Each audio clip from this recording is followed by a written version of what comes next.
Good morning. I see very familiar names, but I also see names of some other people and companies. Great. Excellent. Well, thank you so much for being here. So good morning, good morning, good morning, and welcome to our Retaliation-Free Workplaces, your 2025 Survival Guide. So good morning, everyone. Whether it is from a bright and sunny day, like here in my charming city of Simpsonville, South Carolina, or maybe you are just settling into work, maybe with your first cup of coffee or your second one or your third one, welcome. Well, for those of you who may not know me, thank you so much. I'm Elga Lejarza, and I'm bringing officially, as of January 1st this year, I'm bringing 30 years of HR experience to the table. That's right, you heard that right. That's 3 decades in human resources. But the journey is far from over, because if you know me, thank you so much, you know that my goal, my ultimate goal, is to be able to make it to 50 years in human resources. It's right around the corner. That will be in 2045. So thank you so much again for being here today. We're gonna dive into critical topics, including retaliation, which we're gonna see that something that we definitely need to worry about, because it has been the most frequently claimed filed with the EEOC since they have been tracking claims, and that was back in 1996. Well, I'm thrilled to have you here today. Again, Elga Lejarza, and I am the founder of HRTrainingClasses.com. Before we get started, I'd like to let you know that I am not an employment law attorney. And if I make recommendations, if I give you an advice, it's going to be based on my experience and what I will do if I will be in your shoes, if I will be in your situation. But please always remember that I recommend that if you need legal advice, to reach to an employment law attorney. So this free webinar, I'm doing these free webinars every month. I try to select the third Wednesday of every month. I don't know if it's always going to be possible because of the trainings that I conduct. Want to let you know that once you enroll in our website on the free resources for the free webinars, you should be able to receive or be registered for the free webinars every single month. That is my understanding from my marketing specialist. If you don't find the registration, please always check on your spam folder. And if we are there, please mark us as not spam. We're going to go from 11 a.m. to 12 p.m. I have a lot of things to cover, so we're going to talk about what is retaliation. We're going to define retaliation, and we're going to explore why retaliation has become the most frequently claimed filed with the EEOC. We're going to talk about the 3 key factors to prove retaliation.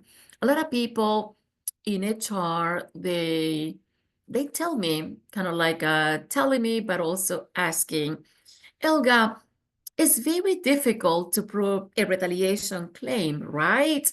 And I said, no, as a matter of fact, retaliation claims are very, very easy to prove. And that's the reason why retaliation claims are the most frequently claimed filed with the EEOC. So I'm going to make sure that we are all clear on what are those 3 factors to avoid a retaliation claim. What are those 3 factors that if they happen, the plaintiff is going to have a great opportunity to win this case against the employer. We're going to recognize retaliation. I want to cover a couple of important cases when it comes to retaliation.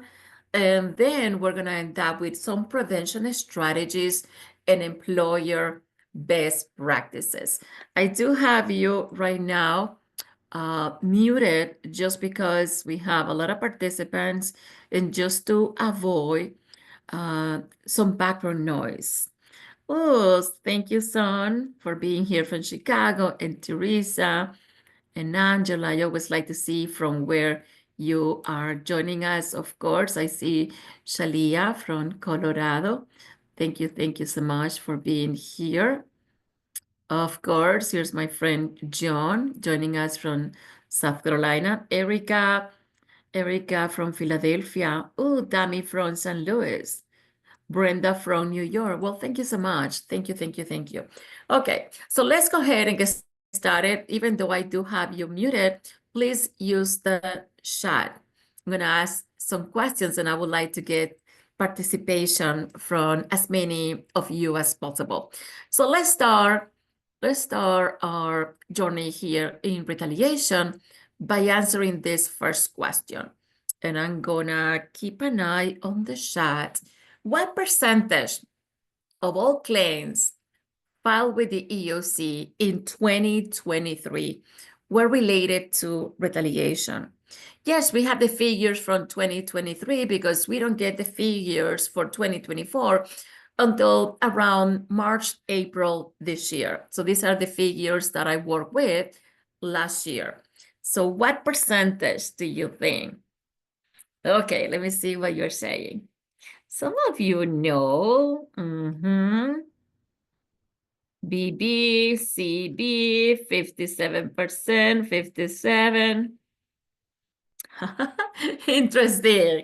Those of you who know the right answer is those of you who have been in my classes. Well, that's very good because you're absolutely right. The right answer is 57%. It's actually 56.8. It has never been this high. Imagine all these claims being filed with the EEOC, claims of discrimination, harassment, retaliation based on race, color, religion, national origin, sex, including sexual orientation, gender identity, pregnancy, disabilities, age discrimination, genetic discrimination. So when we think about all these claims filed with the EEOC, can you just imagine that 57% is all because of retaliation? Huge. It has always been like that. Always. It just never got to 57%. Interesting enough, those of you who know me, you know that I'm just very passionate with ADA, right? Disability discrimination. Well, disability discrimination is the second most frequently claimed filed with the EEOC. In 2023 was 36%. I bet you anything it's gonna be very close to that when we get the figures for 2024. That's huge. Okay, so let's talk about what is retaliation. So retaliation is an illegal action. It's an illegal action taken by an employer against an employee. Well, as a response to the employee engaging in a legally protected activity. Kind of like the employee engages in a legal protected activity, but then now the employer wants to get even, wants to punish the employee for engaging in that protected activity. And they take an adverse employment action because the employee engaged in that legally protected activity. So protected activities include filing complaints of discrimination or harassment. Imagine an employee is being harassed or discriminated. The employee has the right to go to the EEOC and file the claim of discrimination or harassment. Well, because of that, the employer now wants to punish the employee, and they take an adverse employment action, such as demoting the employee, terminating the employee, reassigning the employee to a less desirable position, lowering the employee's salary, for no reason, cutting the employee's hours for no reason. All these are going to be adverse employment actions taken. Why? Because the employee engaged in that protected activity. Maybe the employee is reporting workplace violations. Maybe the employee as request for a reasonable accommodation. That's a protected activity. Maybe the employee requests for FMLA and goes out on an approved FMLA. Those are protected activities. Participating in investigations related to workplace issues. So I want you to think that when an employee engages in a protected activity, imagine that they build like a bubble of protection around them. So from the moment they engage in that protected activity, there's this bubble of protection around it. We gotta be, meaning the employers, we gotta be very careful taking any adverse employment action because that's gonna result in a retaliation claim. So retaliation can take many forms, as I mentioned: termination, demotion, pay reduction, denial of benefits, or assigning the employee to undesirable work tasks, to some undesirable positions. And it is explicitly prohibited by laws like Title VII of the Civil Rights Act, the ADA, the FMLA. So retaliation undermines the trust and fairness expected in the workplace interactions. So by targeting employees who exercise their rights, legal rights, employers not only violate the law, but also create a hostile environment that discourages others from speaking up.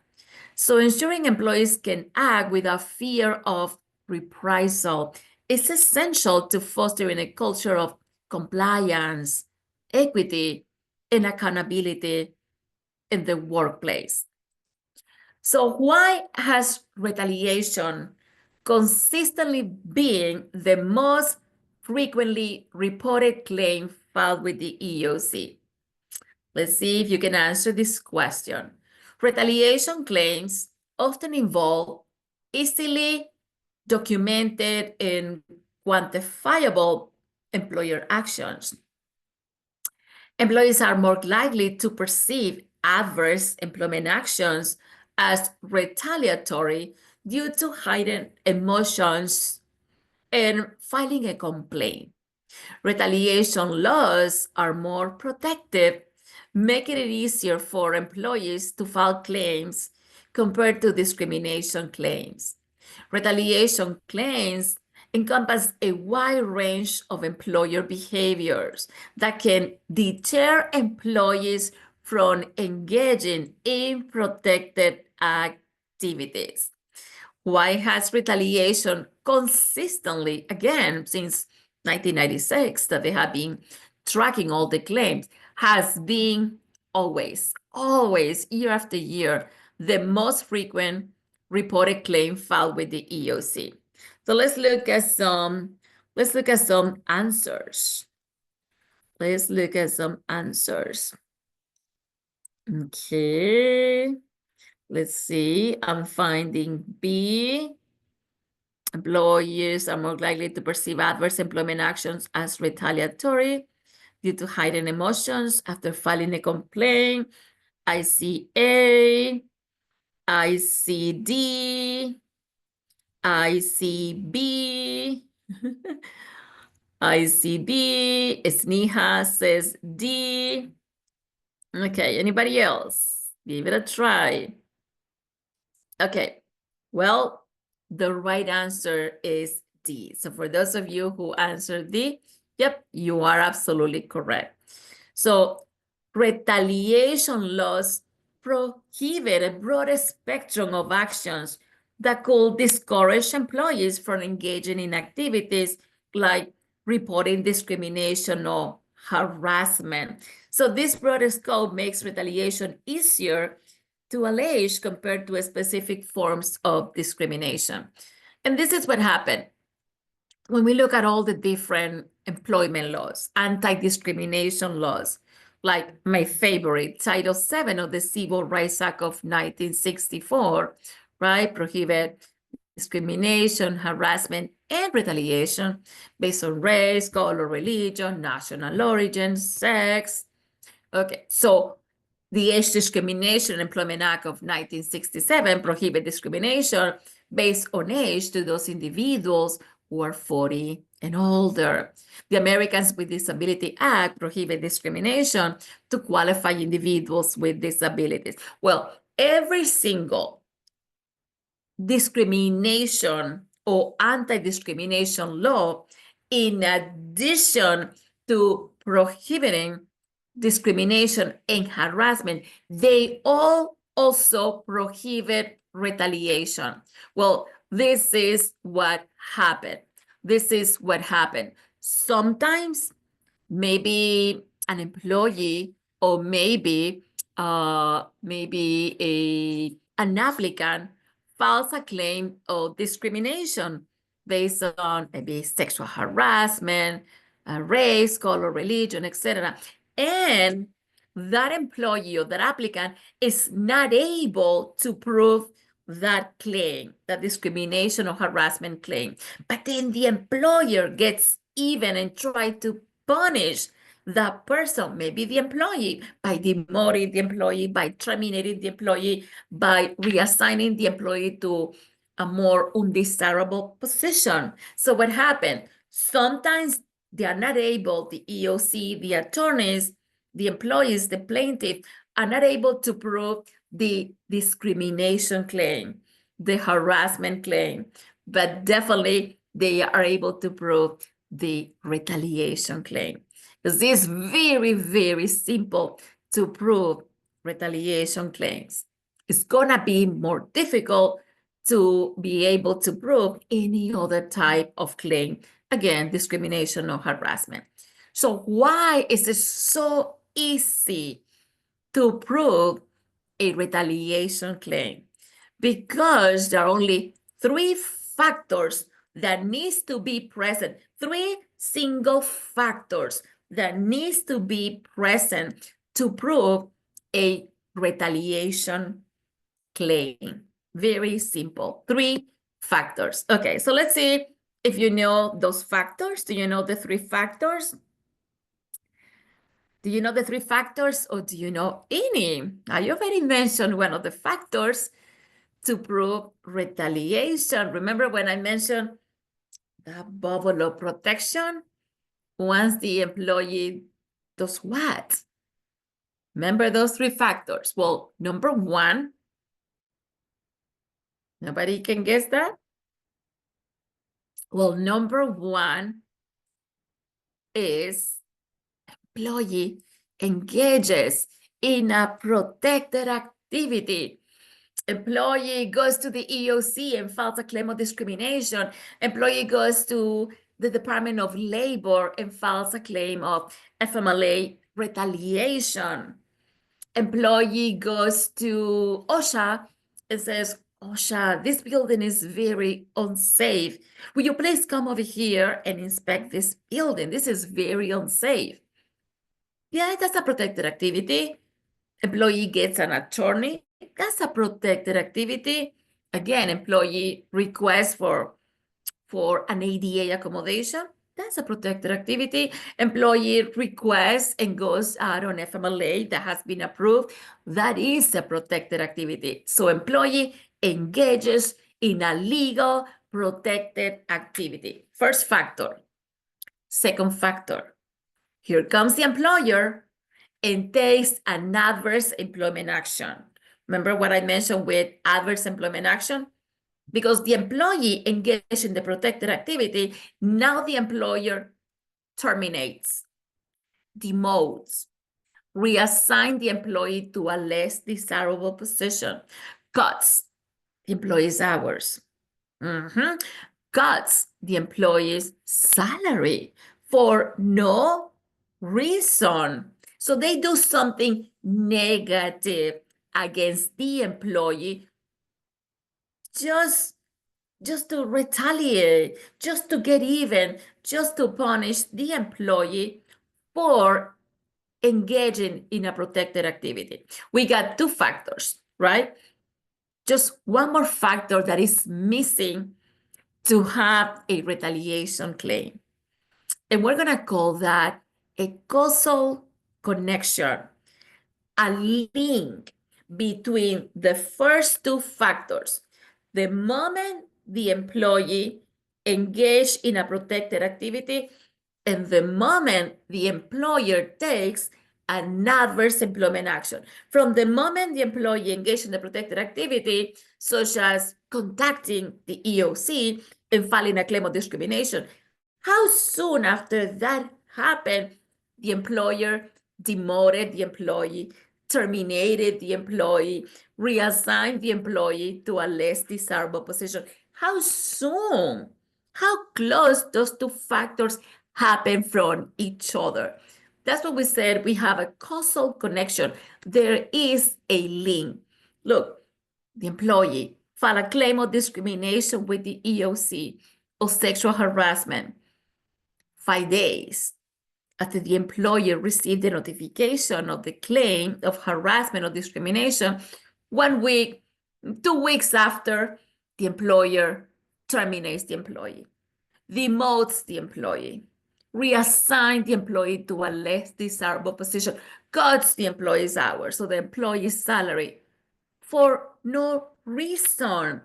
Like, it's not like the employee had performance issues that needs to be demoted or terminated. No. There were no business reasons.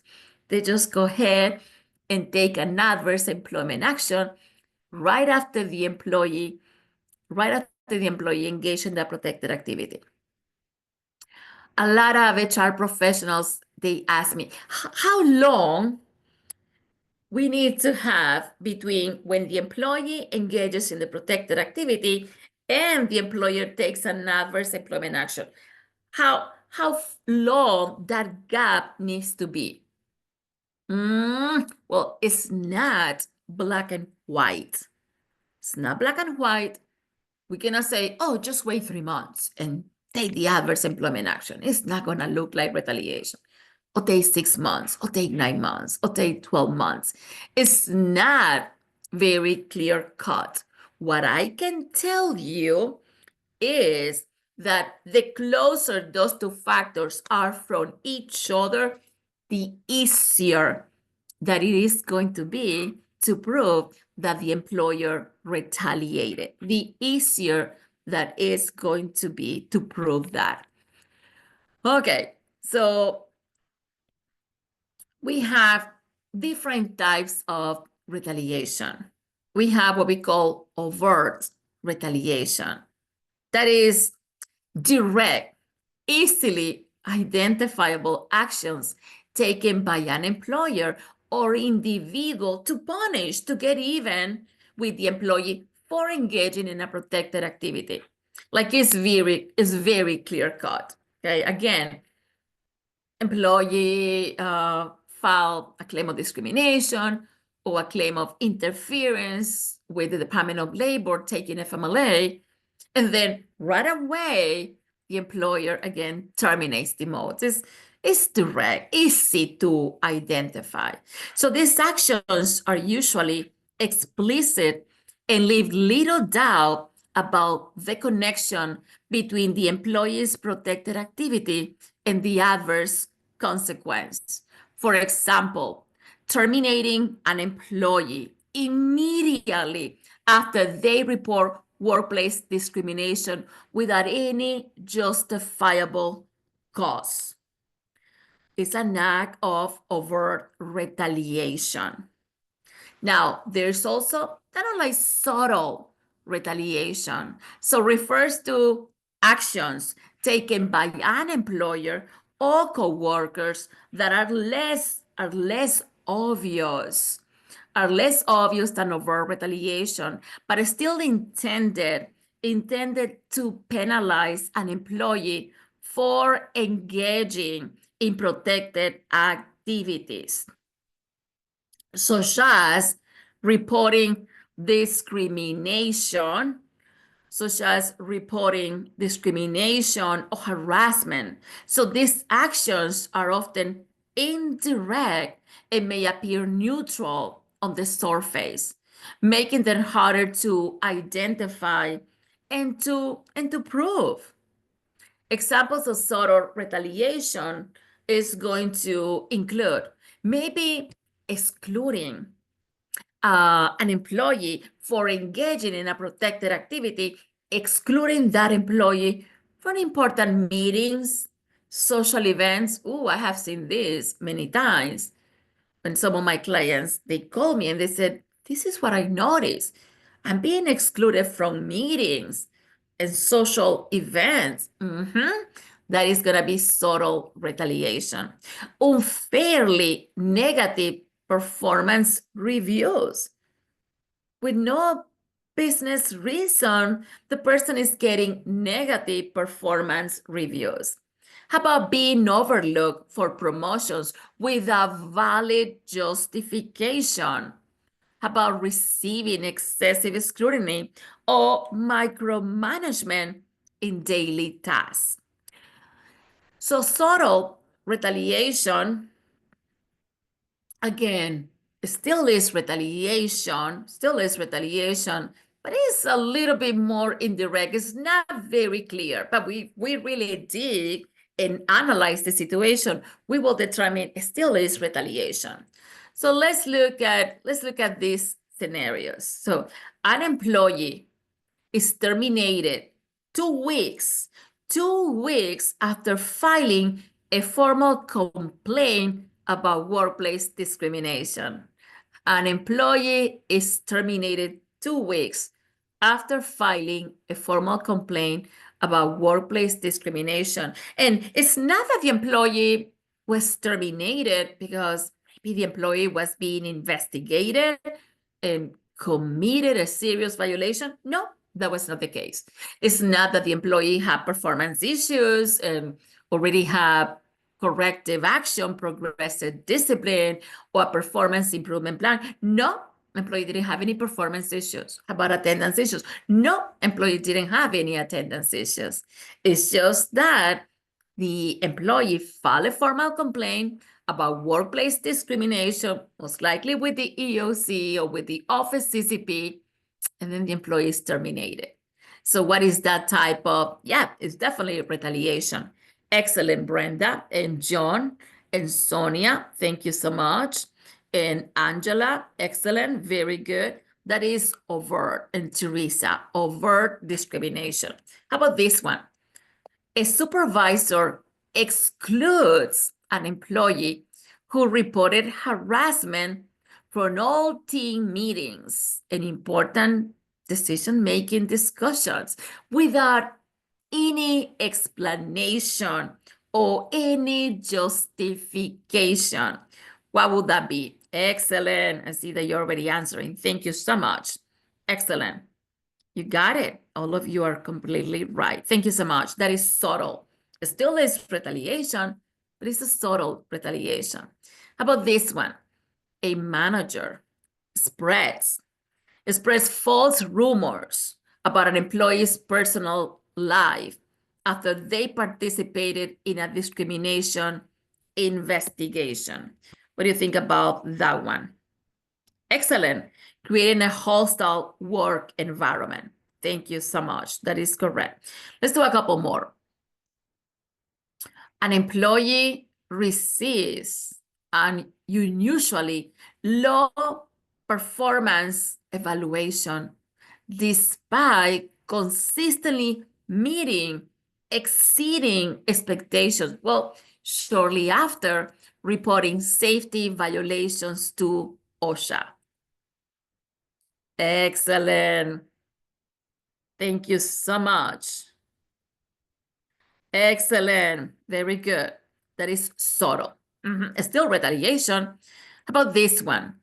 A colleague makes repeated sarcastic or dismissive comments about an employee's whistleblowing during meetings, creating an uncomfortable and intimidating atmosphere. Yep, that would be creating a hostile work environment, but it's also, a hostile work environment, but it's also a type of subtle. Very good. Excellent. See, it is so easy. Look how easy it is to identify. Now, if you tell me that the employee engaged in a protected activity, and then the employer turns around and terminates or demotes, but guess what? They terminate because the employee was being investigated for a serious violation, and it is determined that, yes, the employee violated that company policy, and that's why the employee is being terminated. It's not because the employee engaged in a protected activity. Yes, the employee could say, ooh, I was retaliated. But then, as we go through that lawsuit, we're going to be able to prove, no, this was not retaliation. The employee was terminated because he violated a serious company policy. After conducting an internal investigation, we determined the employee had violated company policy. Or maybe the employee engaged in a protected activity, but the employee already had a lot of performance issues or attendance issues and was already on a final written warning. And the performance issues were still there. Attendance issues were still there. What comes after a final warning? Termination of employment. So it's not that the employer terminated because of retaliation. The employer terminated because of cause. Okay, let's look at procedural management and prestigious placement to pay $250,000 in EEOC harassment and retaliation lawsuit. Okay, so we are gonna see this is a case. This was a recent case. I just actually saw this. I actually just see on the EEOC. So a staffing agency, a management group settled federal charges. They subjected female employees to hostile environment at Memphis warehouse. So Memphis, Tennessee, Prestigious Placement Incorporated and Procedo Incorporated will pay $215,000 and furnish other relief to settle a sexual harassment and retaliation lawsuit brought by the U.S. Equal Employment Opportunity Commission. The federal agency announced. So according to the lawsuit, a male lead employed by Procero subjected female employees placed by Prestigious Placement to unwelcome sexual comments. When two of the female employees complained to supervisors, they were ignored. Well, later, Procero terminated the employees for alleged performance issues, according to the EEOC. So they complain about sexual harassment. And what does the employer do? The employer turns around and terminates the employees. Now, sometimes in situations like this, they may be able, the employer, to prove that they did not commit a sexual harassment, but because they retaliated, they are guilty of retaliation. And this is why retaliation is a very, very common claim filed with the EEOC, because all those anti-discrimination laws, they also prohibit retaliation. This one was also one that I saw with the EEOC. Let's say what, maybe 6-8 weeks ago.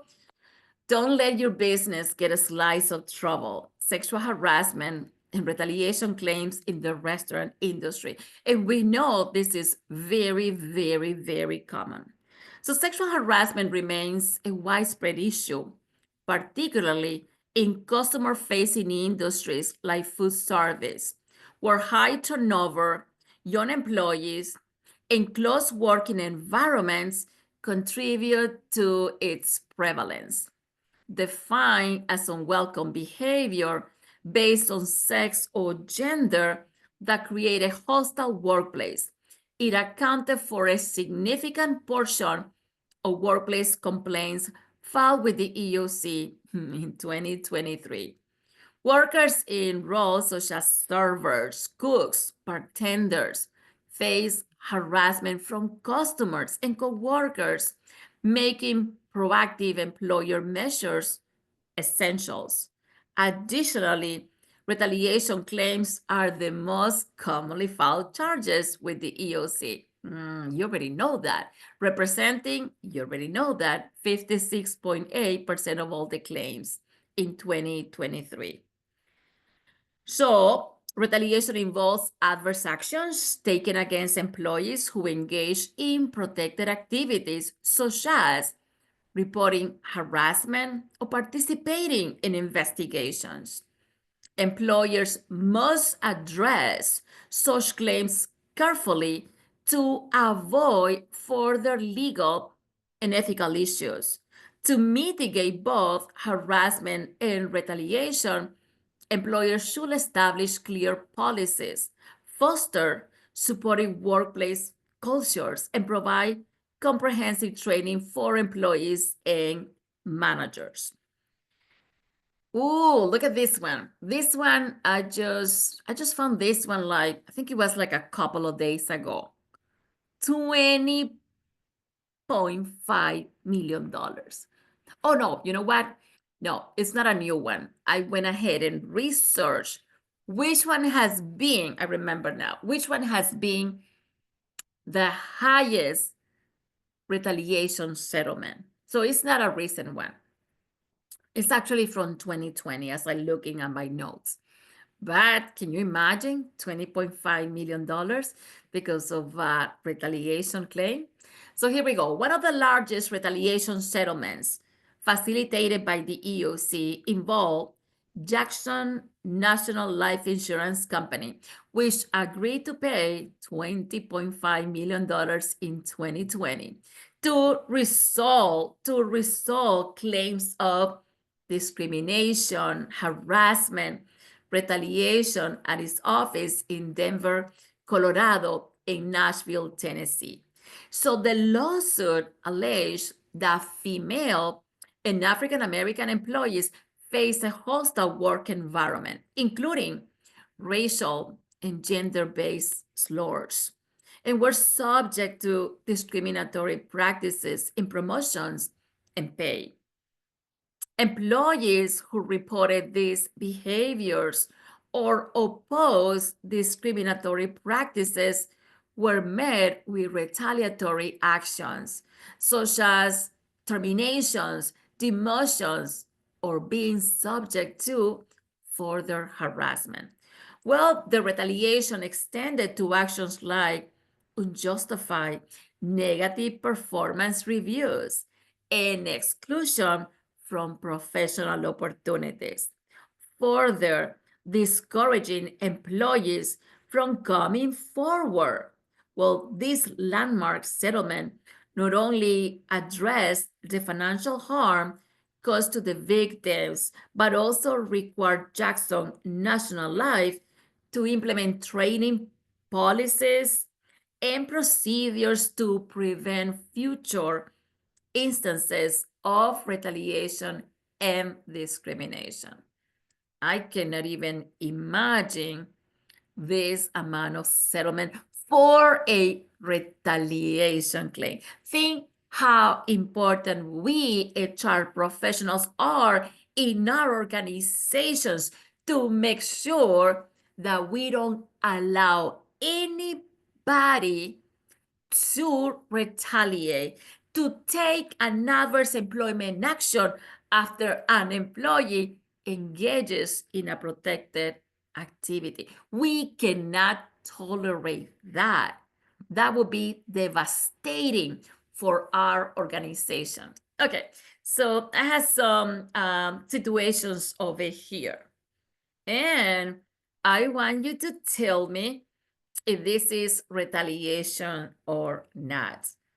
Remember, think about employee engages in a protected activity, employer takes an adverse employment action, and there is a causal connection. There is a link between these two factors.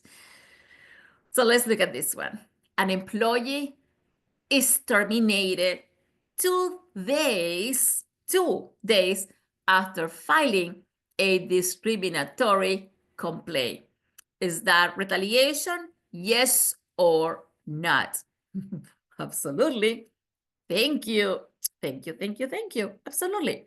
How about this one? A worker is reassigned to a different department. A worker is reassigned to a different department to separate them from a harasser. Excellent. Thank you, Jennifer, Angela, Tammy, Brenda. Thank you so much. No, that is not. As a matter of fact, that's something that we need to do, right? When somebody reports harassment, like sexual harassment, and the alleged harasser is in the same department, we actually need to separate those employees. Otherwise, if we determine that the harassment was happening indeed, if we didn't separate them, our liability is going to be greater for not trying to separate them and avoid that from continuing to happen. Okay, number 3, retaliation or not, an employee is disciplined for violating the company dress code, a policy enforced across the board. Of course not. Of course not. If this is a violation of company policy, even if the employee has engaged in a protected activity, the employee violated a company policy, we must discipline, right? How about number 4? After reporting unsafe conditions, excellent. After reporting unsafe condition, a worker is labeled troublemaker in meetings by their supervisor. Absolutely.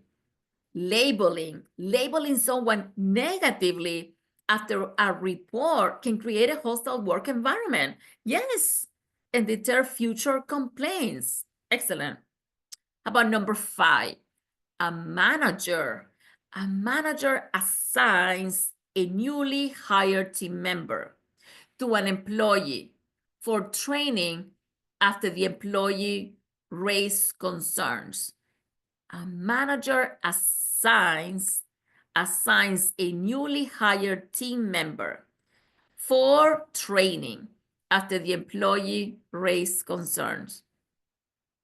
No, assigning training duties is not adverse or punitive. Excellent. Let's go into number 6. A supervisor stops including an employee in important email communication after they participate in an investigation. Thank you. Keep that in mind. This is the one that I mentioned that I have a client that says, I'm not being invited to meetings. Oh, she actually said they removed some of my responsibilities. Subtle, but still retaliation. They're not including that person in important meetings. They are retaliating after she or he participated in an investigation. Excellent. Number 7, an employee. Good job, John. An employee is denied their annual raise, even though they met all performance goals after reporting harassment. Absolutely, right? Overt. You see how easy it is to identify, but what happened? Some employers, a lot of companies 56.8 of all the claims filed with the EEOC because of retaliation. What's going on? This is common sense, right? But unfortunately, common sense is not very common, but we definitely have common sense. Okay, let's go into, which one am I going? Number 8? Yes. An employee receives a performance improvement plan, a PIP, for legitimate performance issues documented prior to their complaint. An employee receives a PIP because of, substandard performance. That's not retaliation. How about number 9? A worker is not invited to optional team lunches after participating in a workplace investigation. A worker is not invited to optional team lunches after participating in a workplace investigation. A worker is not invited to optional team lunches. Okay, so this is a little bit gray. This is a little bit gray. You know why? Team lunches, team, okay? So actually, number 9, a worker not invited to optional team lunches after participating in a workplace investigation. It's actually not retaliation. Social exclusion by peers is unpleasant, but it's not employer-driven or retaliatory. It's not employer-driven. Now, number 10, a manager delays approving a PTO request after an employee files an EEOC complaint. Definitely. A manager is going to delay or approving, or maybe they won't approve the PTO because the employee filed an EEOC complaint. We are retaliating. A worker, number 11, a worker is denied a promotion because their performance has been consistently below expectations. Is that retaliation? No, that's a valid reason. How are we going to promote somebody who has substandard performance? That's not retaliation. That's the right decision. After reporting harassment, number 12, after reporting harassment, an employee is reassigned to a remote location without their consent. That is correct. That is retaliation. After reporting the harassment, the employee is reassigned to a remote location without their consent. Unwanted reassignment to a remote location can be punitive.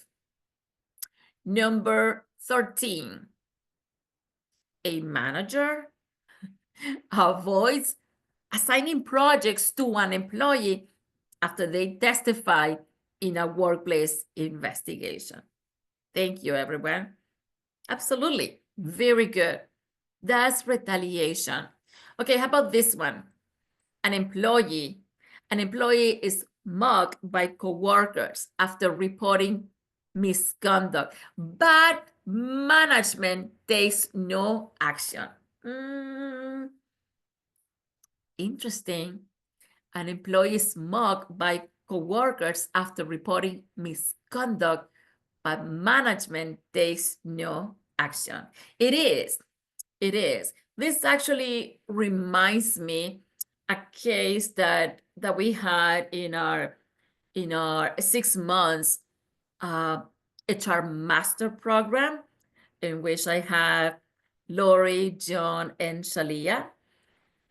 Remember, there was a situation we were discussing, like if somebody goes out on FMLA and the employees are complaining that because of this employee taking FMLA, that they're falling behind on their tasks, and they are complaining to the employee because you are never here, we're not doing good because you're always taking FMLA.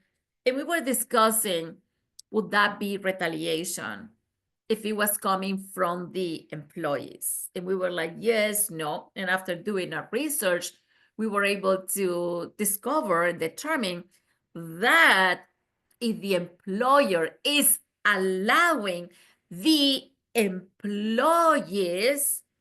complaining to the one taking FMLA, if the employer is allowing that, yes, it is still retaliation, because we are not to interfere with employees' rights to take FMLA.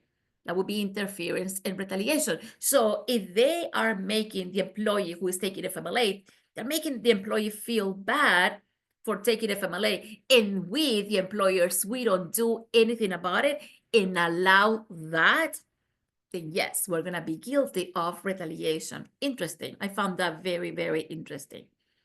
Okay, number 15, a worker's access to a software program is revoked after raising a concern through the role no longer, okay, hold on. Though the role no longer requires it. A worker's access to a software program is revoked after raising a concern, though the role no longer requires it. Very good. That's not retaliation. Very good. Well, what about if the work will require that access? Then yes, that will definitely be retaliation. I had somebody who mentioned that to me. After I complain and unable to, I don't process payroll, but unable to get into the payroll system and do things. Well, after I complain about something, they remove my access. So she used to have the access and she used to go there and review certain things. Well, they remove her access after complaining. Okay. Just a little bit more. An employee's workload is drastically reduced after filing a complaint, leaving them without meaningful tasks. An employee workload is drastically reduced, absolutely, after filing a complaint. Number 17, a worker is reassigned to a new role that better aligns with their skills after raising workplace concerns. A worker is reassigned to a new role that better aligns with their skills. That is correct. That is no. It's better aligned with their skills. That is not punishing the employee. Oops. A manager, number 19, publicly criticizes an employee's performance after they reported unsafe working conditions. Yes, thank you. I'm going to become experts at this now. An employee's performance review score is lower to justify denying them a raise following a report. Excellent. That is correct. That is retaliation. Okay. I promise this will be the last one. I promise. A worker is praised publicly by their manager after they reported misconduct. No, a worker is praised publicly after they reported misconduct. That's not retaliation. How about this one? A supervisor refuses to greet or speak to an employee after they report misconduct. Yes. How about this one, 23? After reporting a manager's inappropriate behavior, an employee is given a less desirable workstation. Thank you. Yes, definitely. Number 24, an employee's contract is not renewed due to legitimate budget cuts unrelated to their report. It's not. It has nothing to do based on what the employee reported. This is legitimate budget cuts. After reporting wage violations, an employee is reassigned to a less desirable shift without explanation. They just go ahead and reassign the person to a less desirable shift. Absolutely. You see how simple it is to determine if there is retaliation or not? Well, this is what we need to make sure that we have our eyes and ears open to avoid a retaliation claim in our organizations. Remember, $20.5 million? I don't think so. So retaliation prevention strategies. Develop a clear anti-retaliation policy. Emphasize the zero tolerance. Train employees and managers. We gotta provide regular training. You think your managers and your supervisors, your leaders, they know about these three factors that needs to be present to prove a retaliation claim? No. Establish confidential reporting channels. Encourage open communication. Foster that culture where employees feel comfortable raising concerns without the fear of reprisal. Ensure accountability for managers. Train those supervisors, those leaders to respond appropriately to complaints and avoid retaliatory behaviors. Separate investigations and decision-making roles. Remember, we in HR, we are the fact finders. We gather the information and then we present our findings and let somebody else make that decision.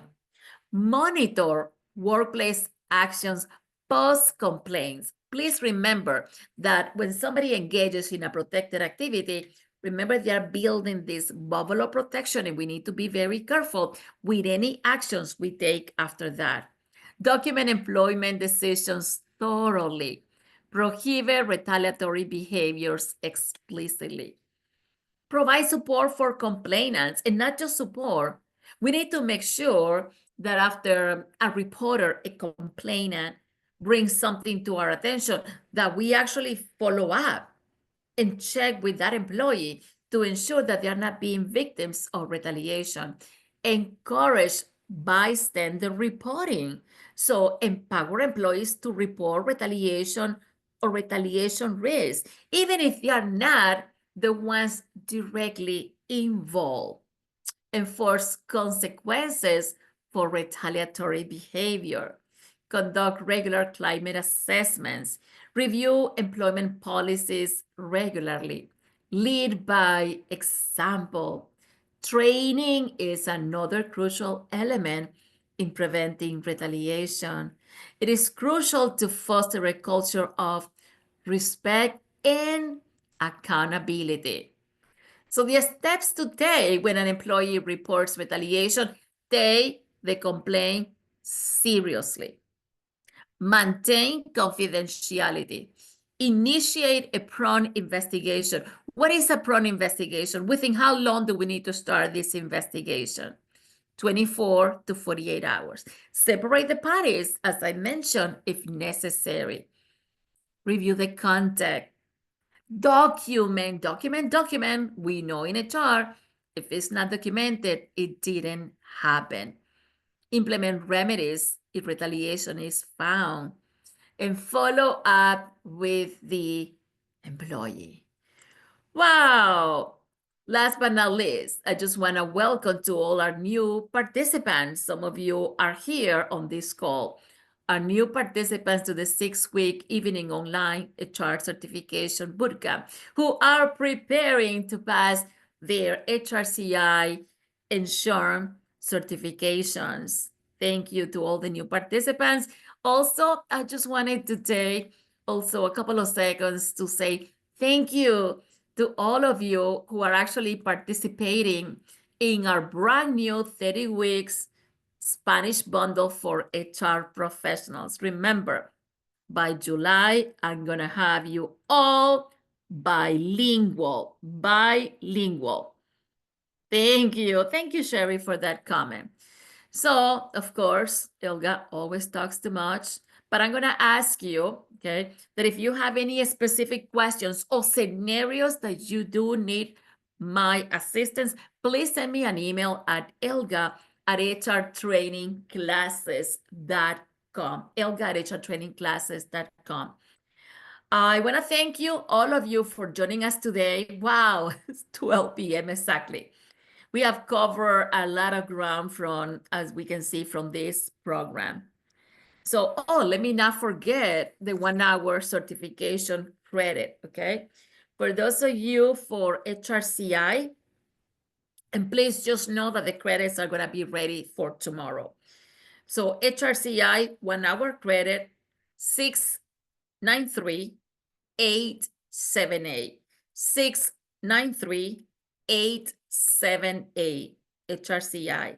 Those of you for SHRM, 26 dash YVUR4. Where's my shot? I'm gonna put it on the shot. I'm gonna put it on the shot. Okay, this is kind of confusing. 26 YVUR4. Okay, that one is SHRM. And HRCI was 693-878. What happened? Hold on. Oh, I think it didn't go to everybody. I'm sorry. One more time. 26 dash YVUR4. YVUR4. What is going on? My numlock. 26. Okay, there you go. That is SHRM. Once again, 26 dash YVUR4. Thank you, Brittany. Thank you so much for that. And here is HRCI 693-878. To me, that was important to give you that. Thank you so much, everyone. You should be now experts on retaliation. Look at that. Now you go out there and protect your organizations. Thank you so much, everyone. Please remember, I'm doing this. I committed to one free webinar. And if you have any specific topics that you would like me to cover, it'll be my pleasure. Send me an email at elga@HRTrainingClasses.com. And that's true for those of you, everybody's saying, see you tonight on the, what do we have today? Today is Wednesday. Okay, so hold on. Wednesday, we have this 6 months bootcamp for the HR Master, and tomorrow is the 6 weeks evening online. Thank you so much, everyone. Thank you. And I hope you have a wonderful rest of the day today. Thank you, everyone. See you tonight, or see you tomorrow, or see you next time. Thank you so much, everyone.